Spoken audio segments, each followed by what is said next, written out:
നമസ്കാരം. കലാകൗമുദി ഓൺലൈനിലേക്ക് സ്വാഗതം. മുഖ്യമന്ത്രിയാകാൻ വീണ്ടും തരൂർ രംഗത്ത്. ഒരിടവേളയ്ക്ക് ശേഷം കോൺഗ്രസിൽ മുഖ്യമന്ത്രി സ്ഥാനം ലക്ഷ്യമിട്ട് ശശി തരൂർ കരുക്കൾ നീക്കുകയാണ്.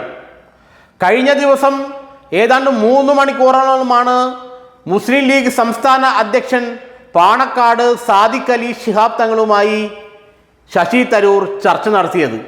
അതിനു മുമ്പ് ഏതാണ്ട് അത്രയും സമയം തന്നെ PK കുഞ്ഞാലിക്കുട്ടിയുമായും അദ്ദേഹം ചർച്ച നടത്തിയിരുന്നു. കഴിഞ്ഞ 4 ദിവസത്തിലധികമായി ശശി തരൂർ മലപ്പുറം ജില്ലയിലാണ്. അവിടെ വിവിധ പരിപാടികളിൽ അദ്ദേഹം പങ്കെടുക്കുകയാണ്. ആ പരിപാടികൾ കൂടുതലും മുസ്ലിം ലീഗിൻ്റെ നേതൃത്വത്തിലുള്ള പരിപാടികളുമാണ്. ഏതായാലും ശശി തരൂരിനെ തങ്ങൾ കൈവെടിയാൻ ഒരുക്കമല്ല എന്ന സന്ദേശമാണ് മുസ്ലിം ലീഗ് നൽകുന്നത്. നേരത്തെ തന്നെ ശശി തരൂരിനെ മുഖ്യമന്ത്രി സ്ഥാനത്തേക്ക് അവതരിപ്പിക്കുന്നതിൽ ലീഗിന് അതിയായ താല്പര്യമുണ്ടായിരുന്നു. അതോടൊപ്പം തന്നെ ക്രൈസ്തവ സഭകൾക്കും NSSനും ശശി തരൂരിനോട് നല്ല താല്പര്യമുള്ള കാര്യം ലീഗിന് അറിയുകയും ചെയ്യാം. എന്നാൽ പലസ്തീൻ വിഷയത്തിൽ ഹമാസ് തീവ്രവാദികളാണെന്നുള്ള നിലപാട് എടുത്തതോടെ ലീഗിൻ്റെ അണികളിൽ ചെറിയ അസംതൃപ്തി ശശി തരൂരിനെതിരെ ഉണ്ടായിരുന്നു. എന്നാൽ അതെല്ലാം പരിഹരിച്ചു കഴിഞ്ഞെന്നും ശശി തരൂരിനെ ഉൾക്കൊള്ളുന്നതിൽ യാതൊരു ബുദ്ധിമുട്ടുമില്ലെന്നും മുസ്ലിം ലീഗ് നേതൃത്വം ഇപ്പോൾ ഭംഗ്യാന്തരേണ വ്യക്തമാക്കുകയാണ്. അതുകൊണ്ടാണ് മലപ്പുറം ജില്ലയിലെ വിവിധ ലീഗ് പരിപാടികളിൽ ശശി തരൂർ പ്രധാന പ്രസംഗികൻ ആകുന്നതും. കഴിഞ്ഞ ദിവസം എല്ലാ നേതാക്കളെയും മാറ്റി നിർത്തിക്കൊണ്ടാണ് പാണക്കാട് സാദിഖ് അലി തങ്ങളും ശശി തരൂരും ഏതാണ്ട് 3-3.5 മണിക്കൂർ അടച്ചിട്ട മുറിയിൽ ചർച്ച നടത്തിയത്. അതിനുശേഷം അദ്ദേഹം PK കുഞ്ഞാലിക്കുട്ടിയുമായും ചർച്ച നടത്തി. പാണക്കാട് തങ്ങളുമായും കുഞ്ഞാലിക്കുട്ടിയുമായും നടത്തിയ രഹസ്യ ചർച്ചയുടെ വിശദാംശങ്ങളൊന്നും ഇതുവരെ പുറത്തു വന്നിട്ടില്ല. എന്നാൽ തരൂരിനെ മുഖ്യമന്ത്രി സ്ഥാനത്തേക്ക് ഉയർത്തിക്കാട്ടുന്നതിൽ തങ്ങൾക്ക് യാതൊരു എതിർപ്പുമില്ലെന്നും തരൂർ തന്നെയാണ് അതിന് യോഗ്യനെന്നുള്ള നിർദ്ദേശമാണ് അല്ലെങ്കിൽ ഒരു താല്പര്യമാണ് മുസ്ലിം ലീഗ് ഇതുവരെ പുറപ്പെടുവിച്ചിട്ടുള്ളത്.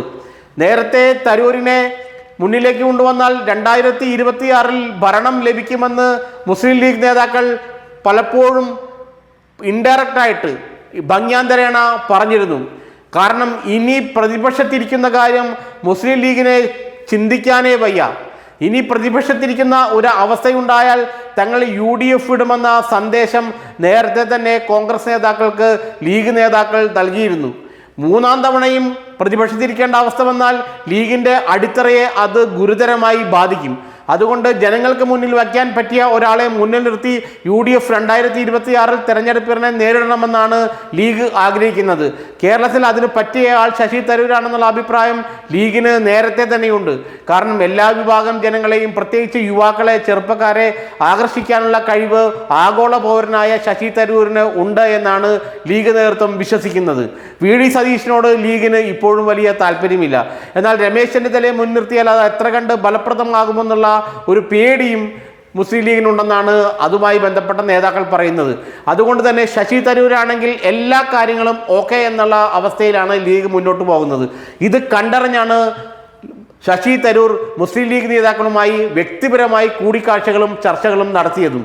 ഏതായാലും വരുന്ന തദ്ദേശ സ്വയംഭരണ സ്ഥാപന തെരഞ്ഞെടുപ്പിൽ കോൺഗ്രസിൻ്റെ പ്രകടനം മോശമാണെങ്കിൽ ശശി തരൂരിനെ മുൻനിർത്തിക്കൊണ്ട് നിയമസഭാ തെരഞ്ഞെടുപ്പിനെ നേരിടണമെന്ന് ലീഗ് ഔദ്യോഗികമായി ആവശ്യപ്പെടുമെന്ന കാര്യം ഉറപ്പാണ്. അതുകൊണ്ട് തന്നെ ഒരിക്കൽ മാറ്റിവെച്ച മുഖ്യമന്ത്രി കുപ്പായം വീണ്ടും ശശി തരൂർ എടുത്ത് അണിയുകയാണ്.